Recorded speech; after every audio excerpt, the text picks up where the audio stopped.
Yeah, well, I had this real problem with borders. Like I say, respecting people's land. At a certain point, like I said, I was White Star and I had armies and militaries. And at some point, somewhere around World War One or World War Two, whenever there was killing or there was problems or anything else like that, when more than a certain number of people had died, like if people were going through and killing people, I had this real problem about respecting people's boundaries. Like I said, that's why you find Tiger tanks in Africa, and that's why you have Germans in Africa and even British soldiers in Africa. If there was war or death, I rolled tanks. Thousands of men would load up onto a ship and be shipped out there. Like I said, I told my men, I said, if you hear of death or whatever, you go investigate it and make it stop. And so, I mean, in time and space, I was probably more like I say, I just get this angry feeling inside me, and I didn't care. Like, it didn't matter if this chief or that chief was in control. If there was, even with the Indians, I was like, you're going to stop, you're not going to kill that other tribe. Because there was a time when the Indians were going around doing their own little, tribal killing. And I was like, no, you're not. You're going to stop. Anyway, um, certain times there's always been a certain amount of death in the world. And every single time my soldiers, if I was leading Germany, it would be German soldiers going to Africa. If I was leading if I was leading Britain, it was British soldiers in that other country. Like, it didn't matter. Like it was, like I say, it was me. I would just get this angry feeling of, I don't know why. I just, it just angered me that someone was going around killing people. I don't know, almost like it's not their right. I can't really tell you, I can't explain it really. It's just this fierce rage of just like, I just get that feeling. And, well, like I say, I had tanks, artillery, and aircraft. So, I ordered or paid or instructed people to train people for land, sea, and air. It didn't matter. Wherever there was death or whatever, and then schools would be built, and some might call it forced labor or whatever. Not really. I mean, schools would be built, mines would be dug, civilization would become. Some people would stay behind, some people would go back to their home country.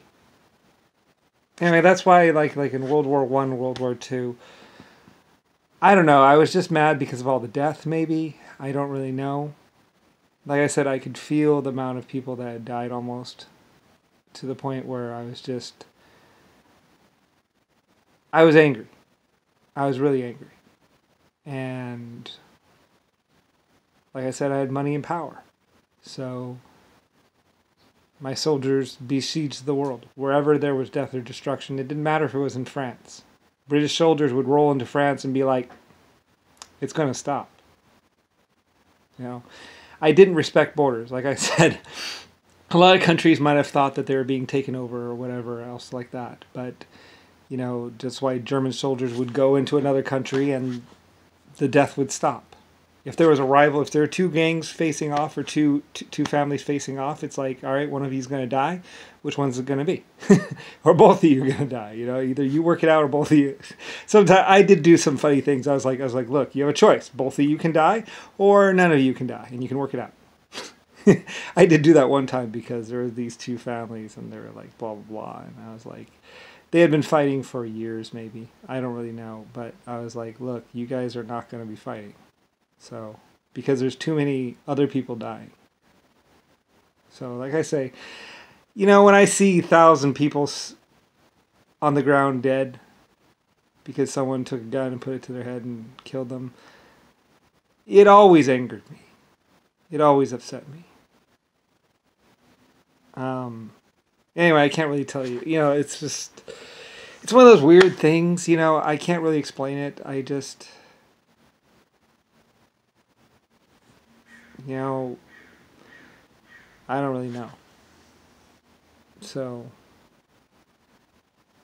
and, you know, if I had a problem, I could just invent my way out of it. Just be like, well, we're going to build aircraft, or we're going to build an aircraft carrier, or something, you know, being who I was. I don't know. I mean, a long time ago, in the future sometime, I had promised or sworn myself to be the protector of life and races and other life forms. Maybe that has something to do with it. I was a creator and I was old, and at some point in time, I just swore that I would spend the rest of my existence protecting others. So maybe that was it. I can't really explain it to you. You know, it's just who I was, who I became, and I, at some point in time, was powerful enough that I could enforce my will. So, I can't really, you know, I can't explain it. You know, someone once asked, I said, I'm going to be the protector of other races or other life forms, no matter who they be. So, at least sentient ones. It was what I wanted to do at that point in time, and I just swore myself to it. And I was always there to protect others, as much as I could be for a long time. So anyway, yeah, I don't know.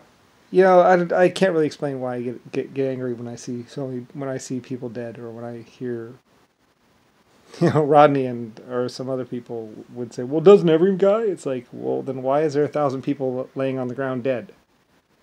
If that is the way people feel. Anyway, and I had modern day machinery, so, and aircraft, helicopters. You know, I invented the Apache helicopter. Or a couple helicopters. Anyway, yeah, I can't really explain it to you, and I'm really sorry about that. Maybe it was because I was a really good inventor, I don't know. Can't really tell you, I don't know, it just made me mad whenever I saw people dead. It was like a waste. It was like, well, I mean, also, it was also the fact that, you know, I don't know, just generations lost. It just doesn't make sense. I can't really, like I say, I can't explain it. I really can't explain why I just get this rage and anger and just feel like like ordering 1,000 tanks in there to besiege the world. You know, and aircraft and helicopters. It's just the feeling I get. And like I say, it wouldn't matter if you were in Russia or Germany or wherever. If there's death and destruction, like, my troops would be there no matter which country I had. And my people always like, all right, we're going to go. So that's why you find so many countries in other countries, because it's like, well, they had a problem. So I remember, like, I think it was the British soldiers, they went into Germany one time because there was this one town where somebody was killing everyone or something like that. And so my soldiers went in there and found the person and killed him, I guess. Anyway, I can't really explain it to you.